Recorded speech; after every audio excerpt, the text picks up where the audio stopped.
2018 সালে ছাত্রদের স্বতঃস্ফূর্ত আন্দোলনের ফলে সরকার ছাত্রদের দাবির প্রতি সমর্থন জানিয়ে সংসদে প্রধানমন্ত্রী কোটা বাতিলের ঘোষণা দেয়। যদিও আমরা কোটা বাতিল চাইনি, আমরা কোটার একটা যৌক্তিক সংস্কার চেয়েছিলাম। তার পরবর্তীতে সেই ঘোষণা থেকে সরকার সরে যায়। আমরা ছাত্র সমাজকে নিয়ে দীর্ঘ 8 মাসের আন্দোলনের পর 3 অক্টোবর সরকার প্রজ্ঞাপন জারি করে। কিন্তু দুঃখজনক আমরা দেখলাম যে আজকে হাইকোর্টে একটি রায় দিয়েছে কোটা বহাল রাখার পক্ষে।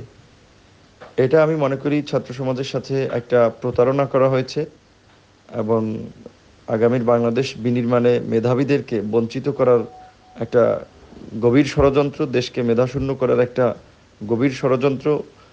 এই কোটা যদি চাকরিতে বহাল থাকে তাহলে আমি মনে করি মেধাবীরা অনেক ক্ষেত্রে বঞ্চিত হবে, দেশ পিছিয়ে যাবে। আমরা বরাবরের মতোই ছাত্রদের এই দাবির প্রতি সমর্থন জানিয়ে বলতে চাই যে কোটার একটা যৌক্তিক সংস্কার দরকার। সেই ক্ষেত্রে সরকার পূর্বে যে সিদ্ধান্তটি নিয়েছিল প্রথম এবং দ্বিতীয় শ্রেণীর চাকরিতে কোনো কোটা থাকবে না, সেটা আমরা মনে করি যৌক্তিক।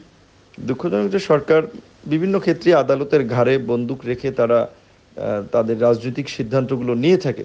আমাদের ধারণা কোর্টকে প্রভাবিত করা হয়েছে এবং ইতিমধ্যে আপনারা লক্ষ্য করেছেন যে ঢাকা বিশ্ববিদ্যালয় সহ দেশের বিভিন্ন জায়গায় ছাত্র সমাজ তাৎক্ষণিকভাবে প্রতিক্রিয়া দেখিয়েছে।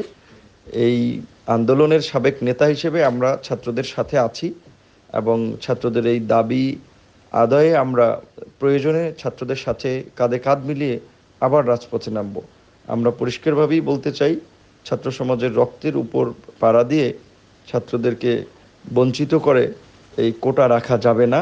সরকারকে আমরা এই সিদ্ধান্ত পুনর্বিবেচনা করার আবেদন জানাবো এবং সরকার যেন তার বিশেষ করে রাষ্ট্রপক্ষের আইনজীবী, অ্যাটর্নি জেনারেল তাদের মাধ্যমে বিষয়টা কোর্টকে যৌক্তিকভাবে প্লেস করে।